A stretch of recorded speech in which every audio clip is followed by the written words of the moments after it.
अध्याय 9। आधी रात की लड़ाई।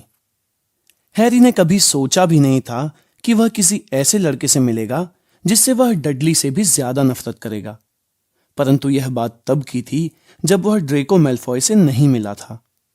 गरुड़द्वार के फर्स्ट ईयर के विद्यार्थी नागशक्ति हाउस के साथ सिर्फ जादुई काढ़े की ही क्लास में बैठते थे, इसलिए उनका मैल्फॉय से ज्यादा पाला नहीं पड़ता था, या कम से कम तब तक तो नहीं जब तक उन्हें गरुड़द्वार के हॉल में लगा वह नोटिस नहीं दिखा जिसे पढ़ने के बाद उनके मुंह से आह निकल गई।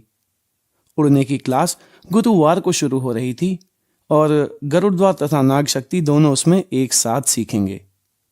बहुत बढ़िया, हैरी ने उदास होकर कहा।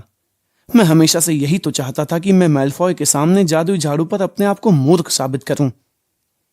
उड़ना सीखने के लिए वह जितना बेताब था उतना किसी दूसरी चीज को सीखने के लिए नहीं था। तुम्हें क्या पता कि तुम अपने आप को मूर्ख साबित करोगे, रॉन ने समझदारी से कहा। मैं जानता हूं कि मैल्फॉय हमेशा डींगे हाँकता रहता है कि वह कितना अच्छा क्विडिच खिलाड़ी है, पर मुझे लगता है कि वह फेंकता है। यह सच था कि मैल्फॉय उड़ने के बारे में बहुत बातें करता था।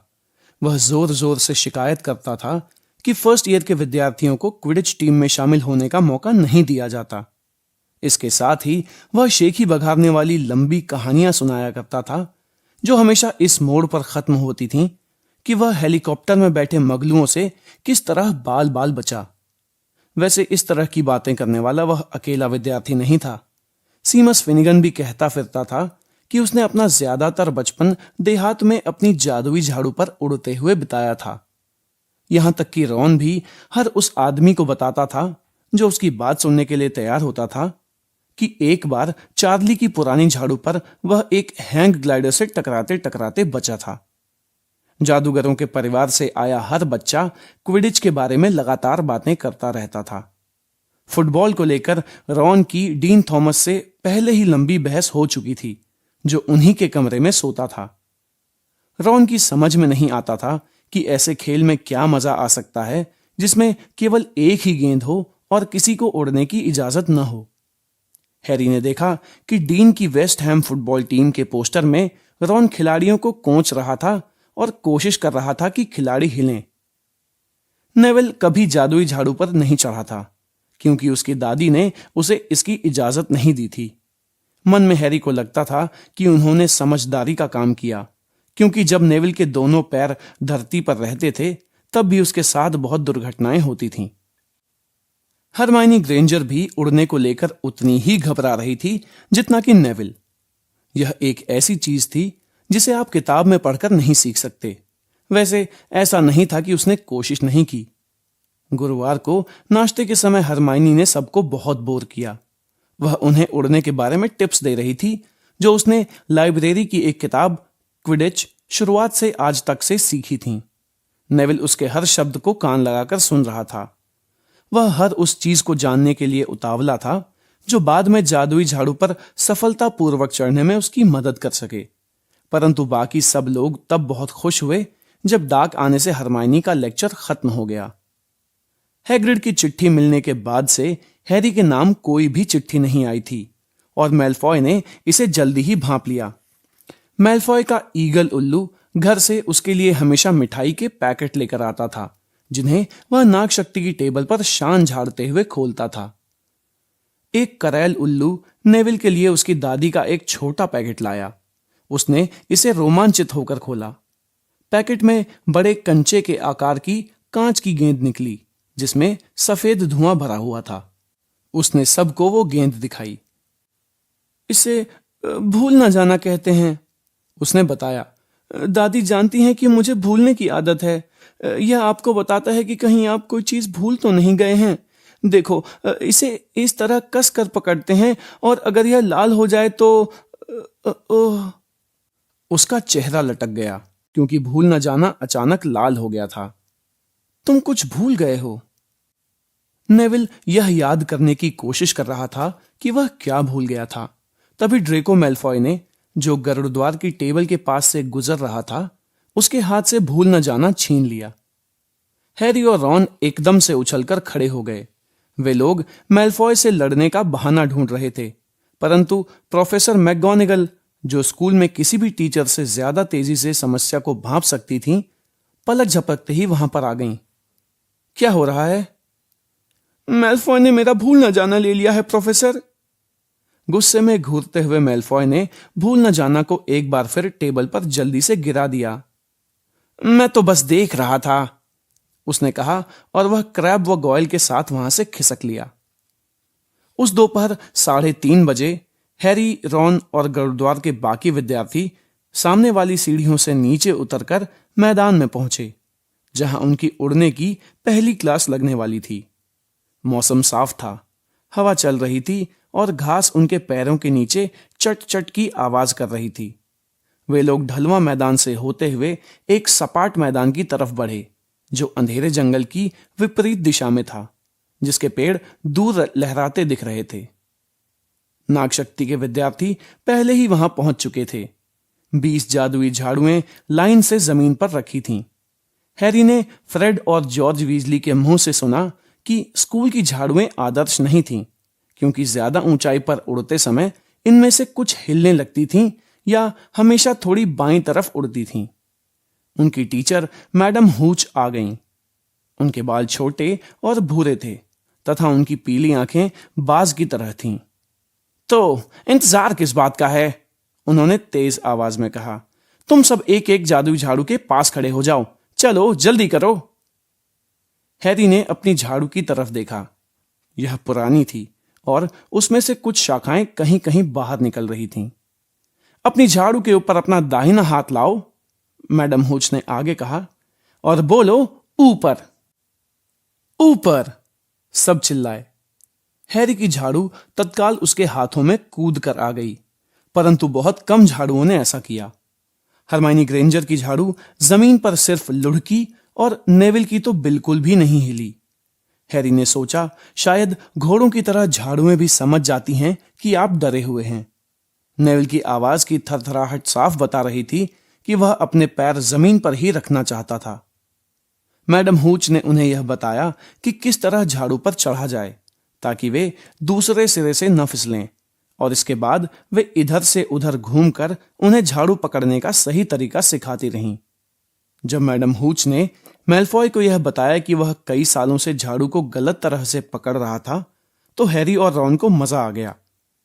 अब जब मैं सीटी बजाऊं तो तुम जमीन पर पैर मारकर ऊपर उछलना, मैडम हूच ने कहा। अपनी झाड़ू सीधी रखना, कुछ फुट ऊपर जाना और फिर हल्के से आगे की तरफ झुककर धीरे से नीचे उतर आना। मेरी सीटी बजते ही 3, 2। परंतु नेविल तो इतना घबराया हुआ था और जमीन पर बने रहने से इतना डरा हुआ था कि उसने मैडम हूच की सीटी के उनके होठों तक पहुंचने से पहले ही जमीन पर कसकर पैर मार दिए। वापस आ जाओ लड़के, वे चीखीं, परंतु नेविल तो बोतल से निकले कॉर्क की तरह सीधे ऊपर उठ रहा था। 12 फुट, 20 फुट। हैरी ने देखा कि जमीन को दूर होते देखकर नेविल का डरा हुआ चेहरा सफेद हो गया। उसका मुंह खुला हुआ था। फिर वह अपनी झाड़ू पर से फिसला और धम, एक जोरदार आवाज, एक धमाका, और नेविल घास पर किसी गठरी की तरह औंधे मुंह पड़ा हुआ था। उसकी जादुई झाड़ू अब भी ऊपर की तरफ चली जा रही थी और फिर वह आलसी अंदाज में अंधेरे जंगल की तरफ बढ़ने लगी तथा नजरों से ओझल हो गई। मैडम हूच नेविल के ऊपर झुकी और उनका चेहरा भी उतना ही सफेद था जितना कि नेविल का। कलाई की हड्डी टूट गई है, हैरी ने उन्हें बुदबुदाते हुए सुना। चलो उठो लड़के, कुछ भी नहीं हुआ है, उठो। वे बाकी क्लास की तरफ मुड़ी। तुम में से कोई भी अपनी जगह से नहीं हिलेगा। मैं इस बच्चे को हॉस्पिटल ले जा रही हूं। तुम इन झाड़ुओं को वहीं पड़े रहने दो जहां वे हैं, वरना तुम क्विडिच कह पाओ उससे पहले ही हॉगवर्ट्स से बाहर दिखोगे। चलो बेटे। नेविल के चेहरे पर आंसू बह रहे थे। उसने अपनी कलाई पकड़ रखी थी। वह मैडम हूच के साथ लंगड़ाते हुए चल रहा था और मैडम उसके कंधे पर अपना हाथ रखे थीं। जैसे ही वे इतनी दूर पहुंचे कि आवाज न सुन पाए, मैल्फॉय ने ठहाका लगाया। तुमने मोटे का चेहरा देखा? नागशक्ति के दूसरे विद्यार्थी भी उसके साथ हंसने लगे। चुप रहो मैल्फॉय, पार्वती पाटिल ने कड़वाहट से कहा। आहा, लॉन्ग बॉटम की तारीफ कर रही हो, पेंसी पार्किंसन नाम की सख्त चेहरे वाली नागशक्ति की लड़की ने कहा। मुझे नहीं लगता था कि तुम्हें रोने वाले छोटे बच्चे पसंद आते होंगे पार्वती। देखो, मैल्फॉय ने आगे की तरफ झपटकर घास में से कुछ उठाते हुए कहा। यह रही वह मूर्खतापूर्ण चीज जो लॉन्ग बॉटम को उसकी दादी ने भेजी थी। जब उसने भूल न जाना को ऊपर उठाया तो वो सूरज की रोशनी में चमकने लगा। इसे मुझे दे दो मैल्फॉय, हैरी ने धीरे से कहा। सब चुप होकर उन दोनों की तरफ देखने लगे। मैल्फॉय के चेहरे पर शैतानी मुस्कुराहट थी। मैं सोचता हूं इसे किसी ऐसी जगह पर रख दूं जहां से लॉन्ग बॉटम इसे उठा सके, जैसे किसी पेड़ के ऊपर। इसे मुझे दे दो, हैरी चीखा। परंतु मैल्फॉय तब तक अपनी जादुई झाड़ू पर कूद कर चढ़ा और ऊपर उड़ने लगा। वह झूठ नहीं बोल रहा था, वह अच्छी तरह से उड़ सकता था। बलूत के पेड़ की सबसे ऊंची शाखाओं के बराबर पहुंच जाने के बाद वह बोला, आओ इसे ले लो पॉटर। हैरी ने अपनी झाड़ू उठाई। नहीं, हरमाइनी ग्रेंजर चिल्लाई। मैडम हुच ने हमसे कहा है कि हम हिलने भी नहीं, तुम हम सबको मुसीबत में डाल दोगे। हैरी ने उसकी बात नहीं सुनी। उसके कानों में खून की गर्मी थी। वह अपनी झाड़ू पर चढ़ा और जमीन पर तेजी से पैर मारे। वह ऊपर और ऊपर उड़ता चला गया। हवा उसके बालों के बीच से तेजी से जा रही थी और उसके कपड़े हवा में उसके पीछे लहरा रहे थे। एक जबरदस्त खुशी के साथ उसे यह एहसास हुआ कि कोई चीज तो थी जो वह बिना सिखाए कर सकता था। यह आसान था, यह अद्भुत था। उसने अपनी जादुई झाड़ू को थोड़ा और ऊपर कर लिया। उसे जमीन पर खड़ी लड़कियों की चीखें और आवाजें सुनाई दे रही थीं और रॉन की प्रशंसा भरी शाबाशी भी। उसने अपनी जादुई झाड़ू को हवा में ही मैल्फॉय की तरफ तेजी से मोड़ा और उसके सामने आ गया। मैल्फॉय को काटो तो खून नहीं। इसे मुझे दे दो, हैरी ने कहा, वरना मैं तुम्हें झाड़ू से नीचे गिरा दूंगा। ऐसा क्या? मैल्फॉय ने व्यंग से मुस्कुराने की कोशिश की, परंतु साफ नजर आ रहा था कि उसे चिंता हो रही थी। हैरी न जाने कैसे यह जानता था कि क्या करना है। वह आगे झुका, अपने दोनों हाथों से झाड़ू को कसकर पकड़ा और किसी भाले की तरह मैल्फॉय की तरफ तेजी से चल पड़ा। मैल्फॉय समय रहते उसके रास्ते से हट गया। फिर हैरी ने एक तीखा मोड़ लिया और झाड़ू को बीच हवा में रोक दिया। नीचे कुछ खड़े लोग तो ताली बजाने लगे। मैल्फॉय, यहां पर तुम्हारी जान बचाने के लिए क्रैब और गॉयल नहीं है, हैरी ने उसे याद दिलाया। यही विचार मैल्फॉय के मन में भी आ रहा था। अगर इसे पकड़ सकते हो तो पकड़ लो, मैल्फॉय चीखा और कांच की गेंद को हवा में ऊपर उछालकर वह तेजी से जमीन पर लौट आया। हैरी ने जैसे धीमी गति में देखा कि गेंद हवा में उड़ रही थी और फिर वह गिरने लगी। वह आगे झुका और उसने अपनी झाड़ू के हैंडल को नीचे की तरफ किया। अगले ही पल वह तेजी से सीधे उतरते हुए गेंद का पीछा कर रहा था। हवा उसके कानों में सीटी बजा रही थी। उसे देखने वालों की चीखें सुनाई दे रही थीं। उसने अपना हाथ फैलाया और जमीन से 1 फुट ऊपर गेंद पकड़ ली। समय रहते उसने अपने झाड़ू को सीधा किया और फिर घास पर हल्के से लुढ़क गया। भूल न जाना उसकी मुट्ठी में सुरक्षित था। Harry Potter! जितनी तेजी से उसने गोता लगाया था, उसका दिल उससे भी ज्यादा तेजी से डूब गया। प्रोफेसर मैकगोनागल उनकी तरफ भागती हुई आ रही थीं। वह अपने कांपते हुए पैरों पर खड़ा था। कभी नहीं, मैंने हॉगवर्ट्स में ऐसा पहले कभी। प्रोफेसर मैकगोनागल सदमे के मारे कुछ बोल नहीं पा रही थीं और चश्मे के पीछे से उनकी आंखें गुस्से से तमतमा रही थीं। तुम्हारी हिम्मत कैसे हुई? तुम्हारी गर्दन टूट सकती थी। उसकी गलती नहीं थी प्रोफेसर। चुप रहो मिस पाटिल। परंतु मैल्फॉय। रहने दो मिस्टर वीजली। पॉटर, मेरे पीछे आओ अभी। हैरी ने चलते चलते मैल्फॉय, क्रैब और गॉयल की विजयी मुस्कान देखी। जब प्रोफेसर मैकगोनागल महल की तरफ बढ़ी तो हैरी मुर्दा पैरों से उनके पीछे पीछे चल रहा था। वह जानता था कि उसे स्कूल से निकाल दिया जाएगा। वह अपने बचाव में कुछ कहना चाहता था, परंतु ऐसा लगता था जैसे उसकी आवाज में कहीं कुछ गड़बड़ हो गई थी। प्रोफेसर मैकगोनागल उसकी तरफ देखे बिना धड़धड़ाती हुई चली जा रही थीं। उनके साथ चलने के लिए उसे लगभग दौड़ना पड़ रहा था। अब उसने यह कर दिया था। वह 2 सप्ताह भी नहीं टिक पाया। वह 10 मिनट में अपना संदूक जमा रहा होगा। जब वह डर्सली परिवार की चौखट पर दोबारा पहुंचेगा तो वे लोग क्या कहेंगे? वे सामने वाली सीढ़ियों से ऊपर चढ़े और अंदर जाने के बाद संगमरमर की सीढ़ियों पर चढ़कर ऊपर गए। परंतु इस बीच प्रोफेसर मैकगोनागल ने उससे एक शब्द भी नहीं कहा। उन्होंने झटका देकर दरवाजों को खोला और गलियारों में तेजी से चलती रहीं। हैरी दुखी मन से उनके पीछे भागता रहा। शायद वे उसे डंबलडोर के पास ले जा रही थीं। उसने हैग्रिड के बारे में सोचा, जिसे स्कूल से निकाल दिया गया था, परंतु रखवाले के रूप में वहां रहने दिया था। शायद वह भी हैग्रिड का असिस्टेंट बनकर वहां रह सकता था। उसके पेट में मरोड़ें उठने लगीं जब उसने यह कल्पना की कि रॉन और दूसरे लोग जादूगर बन चुके हैं, जबकि वह हैग्रिड का बैग टांगकर मैदान में इधर से उधर घूम रहा है। प्रोफेसर मैकगोनागल एक क्लासरूम के बाहर रुक गईं। उन्होंने दरवाजा खोला और अपना सिर अंदर डाला। माफ कीजिएगा प्रोफेसर फ्लिटविक, क्या मैं कुछ देर के लिए वुड को ले जा सकती हूं? वुड? हैरी ने हैरानी से सोचा।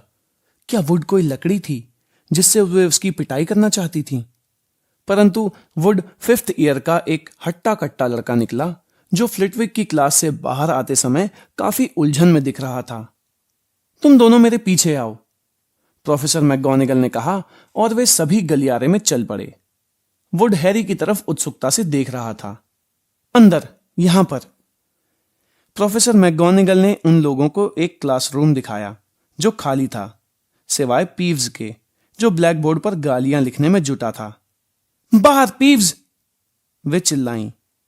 पीव्स ने कूड़ेदान में चौक फेंकी, जिसकी तेज आवाज आई और इसके बाद वह चिल्लाता हुआ बाहर चला गया। उसके जाने के बाद प्रोफेसर मैकगोनागल ने दरवाजा धड़ाम से बंद किया और उन दोनों की तरफ गर्दन घुमाई। पॉटर, यह ओलिवर वुड है। वुड, मैंने तुम्हारा नया खोजी ढूंढ लिया है। वुड के चेहरे के भाव बदल गए। पहले जहां आश्चर्य था, वहां अचानक खुशी दिखने लगी। आप सच कह रही हैं प्रोफेसर? बिल्कुल, प्रोफेसर मैकगोनागल ने फुर्ती से कहा। इस लड़के में जन्मजात प्रतिभा है। मैंने आज तक किसी को इस तरह से उड़ते नहीं देखा। क्या जादुई झाड़ू पर चढ़ने का यह तुम्हारा पहला मौका था पॉटर? हैरी ने चुपचाप सिर हिलाया। उसे जरा भी अंदाजा नहीं था कि क्या हो रहा था, परंतु अब उसे लग रहा था कि उसे निकाला नहीं जाएगा। इस वजह से उसके पैरों में थोड़ी जान लौट आई। प्रोफेसर मैकगोनागल ने वुड को बताया, इसने उस चीज को 50 फुट गोता लगाने के बाद अपने हाथ में पकड़ लिया और इससे खरोंच तक नहीं आई। चार्ली वीजली भी ऐसा नहीं कर सकता था। वुड का चेहरा अब ऐसा दिख रहा था जैसे उसके सभी सपने एक साथ सच हो चुके थे। कभी क्विडिच का मैच देखा है पॉटर? उसने रोमांच से पूछा। वुड गरुड़वाल टीम का कप्तान है, प्रोफेसर मैकगोनागल ने बताया। इसका शरीर भी बिल्कुल खोजी की तरह है, वुड ने कहा, जो अब हैरी के चारों तरफ घूमकर उसे घूर रहा था। चपल, फुर्तीला। हमें इसे एक अच्छी सी झाड़ू दिलानी होगी। प्रोफेसर, मुझे लगता है कि निम्बस 2000 या क्लीन स्वीप 7। मैं प्रोफेसर डंबलडोर से बात करूंगी और देखूंगी कि हम क्या फर्स्ट ईयर के नियम में ढील दे सकते हैं। ईश्वर जानता है कि हमें पिछले साल से अच्छी टीम चाहिए। आखिर मैच में नागशक्ति ने हमें रौंद डाला था और मैं कई सप्ताह तक सेवेरस से आंख नहीं मिला पाई थी। प्रोफेसर मैकगोनागल ने अपने चश्मे के ऊपर से हैरी को सख्ती से घूरा। मैं यह सुनना चाहूंगी कि तुम मेहनत से सीख रहे हो पॉटर, वरना मैं तुम्हें सजा देने का अपना इरादा बदल लूंगी। फिर अचानक वे मुस्कुराईं। तुम्हारे डैडी को तुम पर गर्व होता, उन्होंने कहा। वे खुद बहुत अच्छे क्विडिच खिलाड़ी थे। तुम मजाक कर रहे हो। यह डिनर की बात थी। हैरी ने रॉन को अभी अभी पूरा किस्सा बताया था कि प्रोफेसर मैकगोनागल के साथ मैदान से जाने के बाद क्या हुआ था।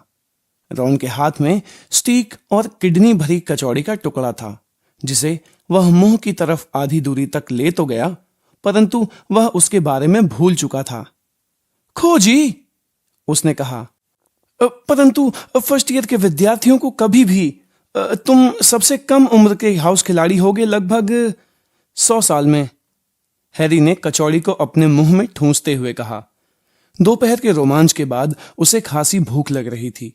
मुझे वुड ने बताया है। रॉन इतना आश्चर्यचकित था, इतना प्रभावित कि वह बस बैठा रहा और हैरी का मुंह ताकता रहा। मुझे अगले सप्ताह से सीखना शुरू करना है, हैरी ने कहा, पर किसी को बताना मत। वुड इसे सबसे छुपा कर रखना चाहता है। तभी फ्रेड और जॉर्ज वीजली हॉल में आए। जब उन्होंने हैरी को देखा तो वे जल्दी से उसके पास आ गए। शाबाश, जॉर्ज ने धीमी आवाज में कहा। वुड ने हमें बताया है, हम भी टीम में हैं, हम मारक हैं। मैं तुमसे कहे देता हूं, हम लोग इस साल निश्चित रूप से क्विडिच कप जीतने वाले हैं, फ्रेड ने कहा। जब से चार्ली गया है तब से हम नहीं जीते हैं, परंतु इस साल की टीम बहुत बढ़िया होगी। तुम्हारा खेल सचमुच अच्छा होगा हैरी, क्योंकि तुम्हारे बारे में बोलते समय वुड लगभग कूद रहा था। बहरहाल हमें कहीं जाना है। ली जॉर्डन कह रहा था कि उसने स्कूल के बाहर जाने के लिए एक नया खुफिया रास्ता खोजा है। शर्त लगा लो, यह ग्रेगरी चापलूस की मूर्ति के पीछे वाला रास्ता होगा, जिसे हमने अपने पहले ही सप्ताह में खोज लिया था। अच्छा, तो फिर मिलते हैं। फ्रेड और जॉर्ज अभी मुश्किल से गए ही थे कि तभी एक ऐसा व्यक्ति आया जिसका वहां पर स्वागत नहीं हो सकता था। मैलफॉय। उसके एक तरफ क्रैब था और दूसरी तरफ गॉयल। आखिरी बार खाना खा रहे हो पॉटर? तुम मगलुओं के पास जाने वाली ट्रेन में कब बैठ रहे हो? जमीन पर वापस लौटने के बाद तुम ज्यादा बहादुरी दिखा रहे हो, क्योंकि अब तुम्हारे छोटे दोस्त तुम्हारे साथ हैं, हैरी ने ठंडेपन से कहा। जाहिर है क्रैब और गॉयल कहीं से भी छोटे नहीं थे, परंतु चूंकि ऊंची टेबल टीचर्स से भरी हुई थी, इसलिए दोनों में से कोई भी अपनी उंगलियां चटकाने और कहर ढाने वाली नजरों से देखने से ज्यादा कुछ नहीं कर सकता था। मैं तुमसे किसी भी समय अकेला ही निपट सकता हूं, मैलफॉय ने कहा। अगर तुम चाहो तो आज रात को ही। जादूगरों की लड़ाई, केवल छड़ियों से, शरीर से एक दूसरे को छुए बिना। क्या हुआ, पहले कभी जादूगरों की लड़ाई के बारे में नहीं सुना है ना? ऐसे कैसे नहीं सुना? रॉन ने पलटते हुए कहा। मैं उसका साथी रहूंगा, और तुम्हारा कौन रहेगा? मैलफॉय ने क्रैब और गॉयल की तरफ देखा और उन्हें तौला। क्रैब, उसने कहा, तो आधी रात का समय ठीक है, हम ट्रॉफी रूम में मिलेंगे, वह हमेशा खुला रहता है।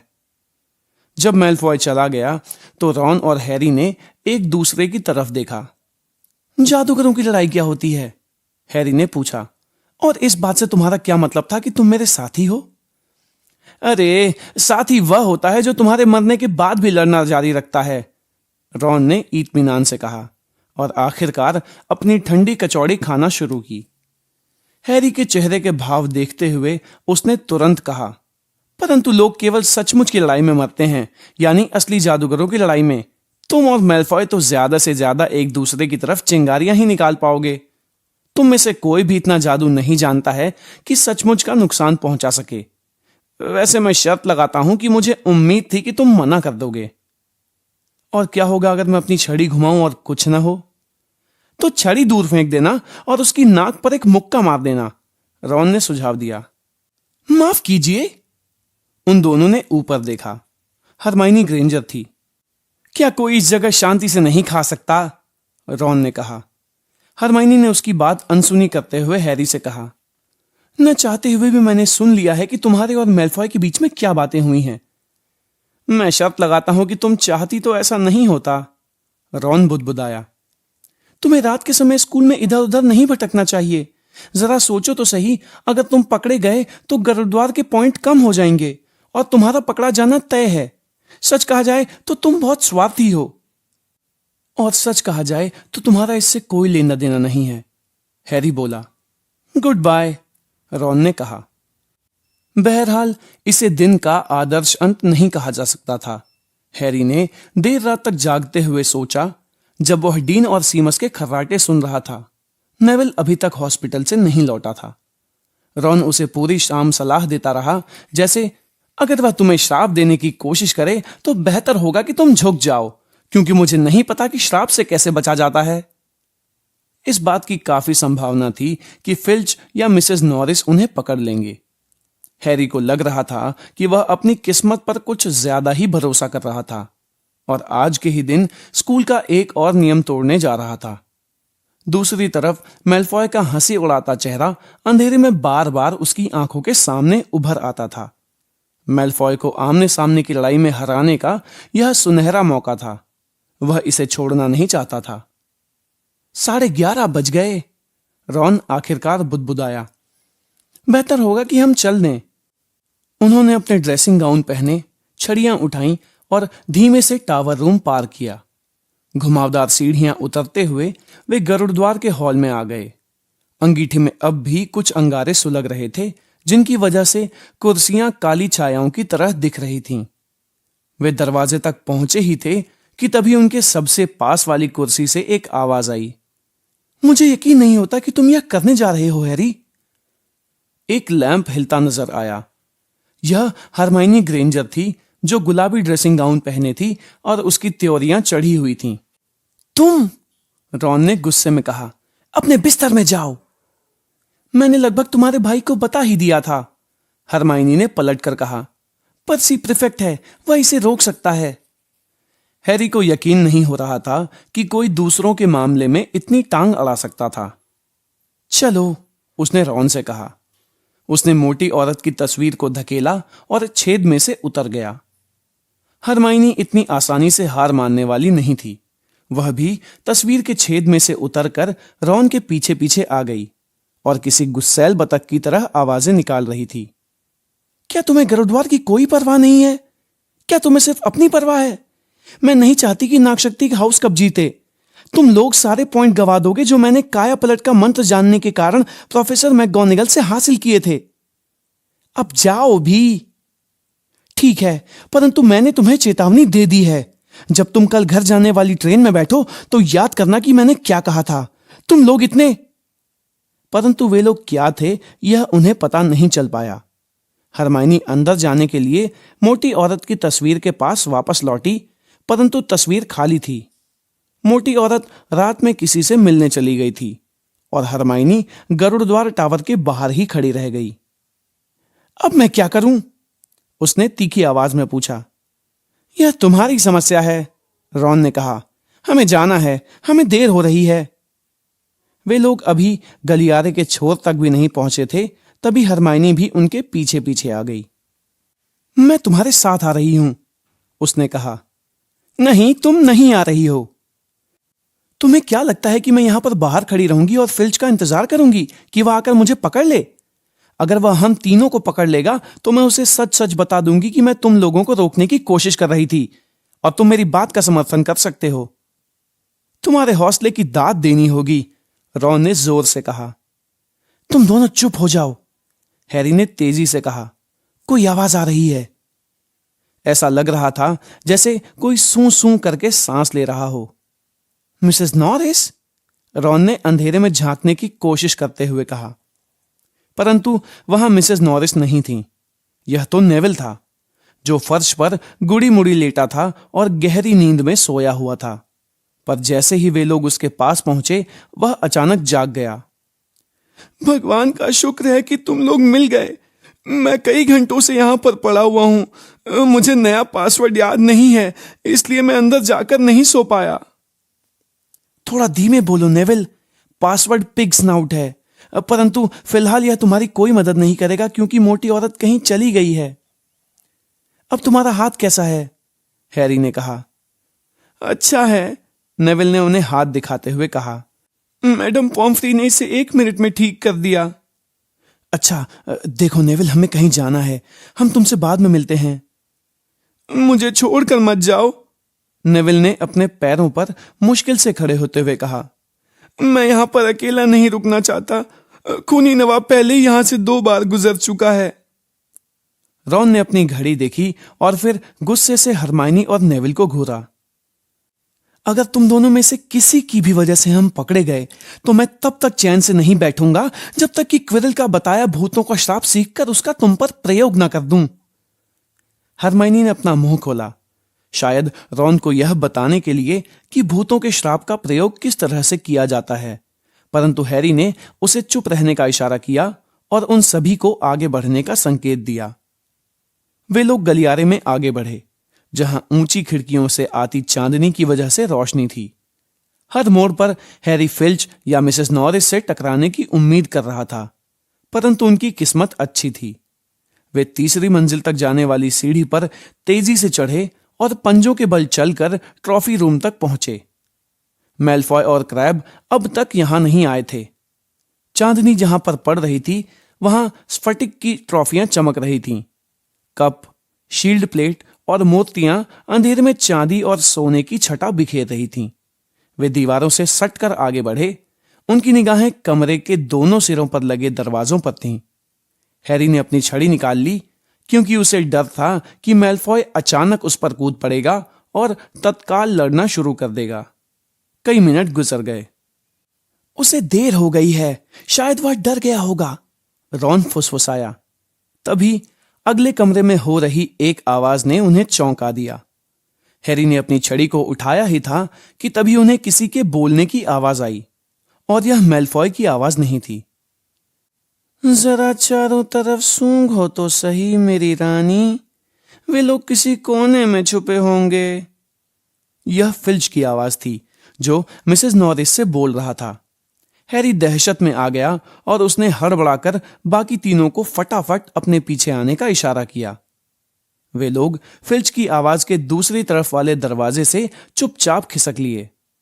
नेविल का दुशाला दरवाजे से बस बाहर निकला ही था कि तभी उन्हें फिल्च के ट्रॉफी रूम के अंदर घुसने की आवाज सुनाई दी। वे यहीं पर हैं, उन्होंने उसे बुदबुदाते हुए सुना। शायद छुपे हुए हैं। इस रास्ते से, हैरी ने अपने साथियों से कहा। आतंकित होकर वे एक लंबे गलियारे में झुककर चलने लगे, जो कवचों से भरा हुआ था। उन्हें सुनाई दे रहा था कि फिल्च करीब आ रहा था। नेविल अचानक डर कर चीखा और दौड़ पड़ा। वह फिसल गया। फिसलते समय उसने रॉन की कमर पकड़ ली और वे दोनों एक कवच पर गिर पड़े। टकराने और भागने की आवाजें पूरे महल को जगाने के लिए काफी थीं। भागो! हैरी चीखा और वे चारों गलियारे में तेजी से दौड़ने लगे। उन्होंने मुड़कर भी नहीं देखा कि फिल्च पीछे आ रहा था या नहीं। दरवाजे की चौखट से मुड़कर वे एक के बाद दूसरे गलियारे में सरपट दौड़ते रहे। हैरी सबसे आगे था, परंतु उसे यह बिल्कुल भी पता नहीं था कि वे कहां थे या कहां जा रहे थे। वे एक दीवार पर लगे पर्दे को फाड़ते हुए अंदर घुसे और उन्होंने खुद को एक खुफिया रास्ते में अंदर पाया। वे इसमें टकराते और भड़भड़ाते हुए दौड़े। इस रास्ते से वे सम्मोहन की क्लास के पास निकले और वे जानते थे कि यह जगह ट्रॉफी रूम से मीलों दूर है। लगता है हम बच गए, हैरी ने हांफते हुए कहा। उसने ठंडी दीवार से टिककर माथे का पसीना पोंछा। नेविल दोहरा हो गया।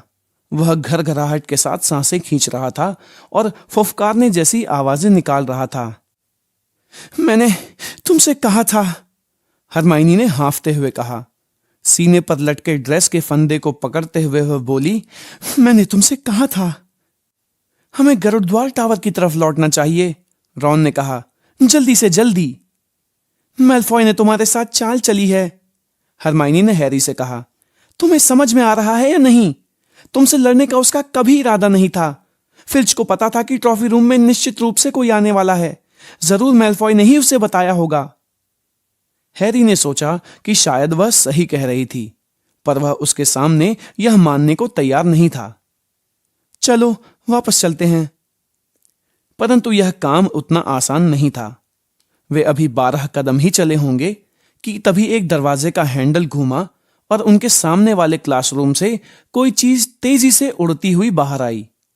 वह पीव्स था। उसने उन्हें देखा और खुशी के मारे किलकारी भरी। चुप रहो पीव्स, प्लीज, तुम्हारे कारण हमें स्कूल से निकाल दिया जाएगा। पीव्स खिलखिलाया। आधी रात को बाहर घूम रहे हो फर्स्ट ईयर के बच्चों, बदमाशी करते हो और पकड़े जाने से डरते हो। अगर तुम नहीं बताओगे तो हमें कोई नहीं पकड़ पाएगा पीव्स, प्लीज। मुझे फिल्च को बताना चाहिए, जरूर बताना चाहिए, पीव्स ने संत जैसी आवाज में कहा। परंतु उसकी आंखों में शैतानी चमक दिख रही थी। तुम तो जानते ही हो यह तुम्हारे भले के लिए है। हमारे रास्ते से हट जाओ, रॉन ने कहा और पीव्स को झपट कर मारने की कोशिश की। यह बहुत बड़ी गलती थी। विद्यार्थी बिस्तर से बाहर हैं।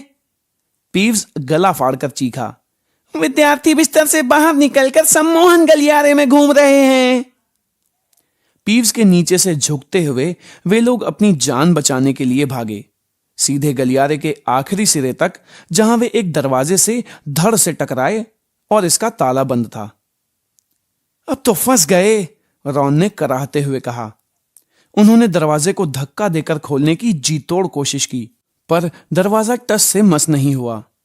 अब हमारा काम लग गया, हमारा खेल खत्म हो गया। उन्हें कदमों की आवाज सुनाई दे रही थी। फिल्च पीव्स की चीखों की तरफ जितनी तेजी से दौड़ सकता था, दौड़ता हुआ आ रहा था। चलो एक तरफ हटो, हरमाइनी गुर्राई। उसने हैरी की छड़ी छीनी और दरवाजे को ठोका और धीरे से कहा, अल्लाह मोरा। ताले में क्लिक की आवाज आई और दरवाजा खुल गया। वे लोग एक साथ अंदर घुसे, तेजी से दरवाजा बंद कर लिया और उस पर कान लगाकर बाहर की बातें सुनने लगे। फिल्च कह रहा था, वे लोग किस तरफ गए हैं पीव्स, जल्दी बताओ। पहले प्लीज कहो। परेशान मत करो पीव्स, वे लोग किस तरफ गए हैं? जब तक तुम प्लीज नहीं कहोगे मैं कुछ नहीं कहूंगा, पीव्स ने अपनी चिढ़ाने वाली गुनगुनाती हुई आवाज में कहा। ठीक है, प्लीज। कुछ नहीं। मैंने तुमसे कहा था कि तुम जब तक प्लीज नहीं कहोगे मैं कुछ नहीं कहूंगा। और फिर उन्होंने पीव्स के गायब होने और गुस्से में फिल्च के गालियां देने की आवाजें सुनी। वह सोच रहा होगा कि इस दरवाजे पर ताला लगा हुआ है, हैरी फुसफुसाया। मुझे लगता है हम लोग सही सलामत बच गए हैं। हटो भी नेविल। नेविल पिछले 1 मिनट से हैरी के ड्रेसिंग गाउन के सिरे से लगभग लटका हुआ था। यह क्या है? हैरी घूमा और उसने साफ साफ देखा कि क्या था। एक पल के लिए तो उसे लगा जैसे वह कोई बुरा सपना देख रहा हो। अब तक जितना कुछ हुआ था उसके बाद यह तो बहुत बड़ी बात थी। वे लोग किसी कमरे में नहीं थे जैसा वे सोच रहे थे। वे एक गलियारे में थे, तीसरी मंजिल का वह गलियारा जहां जाना मना था। और अब उन्हें पता चल गया था कि यहां आना क्यों मना था। वे एक राक्षसी कुत्ते की आंखों में सीधे देख रहे थे, एक ऐसा कुत्ता जिसने छत और फर्श के बीच की सारी जगह घेर रखी थी। उसके 3 सिर थे, 3 जोड़ी बाहर निकलती पगलाई हुई आंखें, 3 नाकें जो उनकी दिशा में सिकुड़ी और हिल रही थीं, 3 लार टपकाते मुंह थे और पीले नुकीले दांतों से लार लसीली रस्सियों में लटक रही थी। वह बिल्कुल चुपचाप खड़ा था और उसकी सभी 6 आंखें उन्हें घूर रही थीं। हैरी समझ गया कि वे लोग अब तक सिर्फ इसलिए जिंदा थे क्योंकि उनके अचानक आ जाने से वह हैरान रह गया था, परंतु अब वह इससे उबर रहा था। उसके भयंकर गुर्राने का मतलब समझने में किसी से कोई गलती नहीं हो सकती थी। हैरी ने दरवाजे का हैंडल पकड़ा। फिल्च और मौत के बीच में अगर चुनने को हो तो वह फिल्च को चुनेगा। वे लोग पीछे हटे। हैरी ने दरवाजे को धड़ाम से बंद किया और वे जान छोड़कर भागे। लगभग उड़ते हुए वे गलियारे से बाहर निकले। निश्चित रूप से फिल्च उन लोगों को ढूंढने के लिए तेजी से कहीं और चला गया था, क्योंकि उन्हें वह कहीं नहीं दिखा। परंतु उन्हें इसकी जरा भी परवाह नहीं थी। वे तो सिर्फ इतना चाहते थे कि उस राक्षस से जितनी जल्दी दूर पहुंच सकते थे पहुंच जाएं। उन्होंने तब तक दौड़ना बंद नहीं किया जब तक कि वे 7वीं मंजिल पर मोटी औरत की तस्वीर के सामने नहीं पहुंच गए। तुम लोग कहां थे? मोटी औरत ने पूछा। उनके कंधों से लटकते हुए ड्रेसिंग गाउनों और उनके लाल तथा पसीना पसीना हो रहे चेहरों को वह आश्चर्य से देख रही थी। उसकी चिंता मत करो, पिग्स नाउट, पिग्स नाउट, हैरी ने हांफते हुए कहा और उसकी तस्वीर आगे की तरफ झूल गई। वे लोग हॉल में घुसे और कांपते हुए कुर्सियों पर लुढ़क गए। कुछ देर तक उनमें से कोई भी कुछ भी नहीं बोला। नेविल तो दरअसल ऐसा लग रहा था कि अब कभी नहीं बोलेगा। तुम्हें क्या लगता है कि इस तरह का भयानक जानवर स्कूल में क्यों रखा है? रॉन ने अंत में कहा। अगर किसी कुत्ते को व्यायाम की जरूरत है तो इसी कुत्ते को है। हरमाइनी की सांस एक बार फिर सामान्य हो गई और वह एक बार फिर से चिड़चिड़ी हो गई। तुम लोग अपनी आंखों का इस्तेमाल नहीं करते हो, है ना? उसने पलटकर कहा। क्या तुमने नहीं देखा कि वह किस चीज पर खड़ा था? फर्श पर, हैरी ने सुझाव दिया। मैं उसके पैर नहीं देख रहा था, मैं तो उसके सिर देखने में व्यस्त था। नहीं, फर्श पर नहीं, वह एक चोर दरवाजे पर खड़ा था। जाहिर है वह किसी चीज की रखवाली कर रहा है। वह खड़ी हुई और उसने उनकी तरफ गुस्से से घूरा।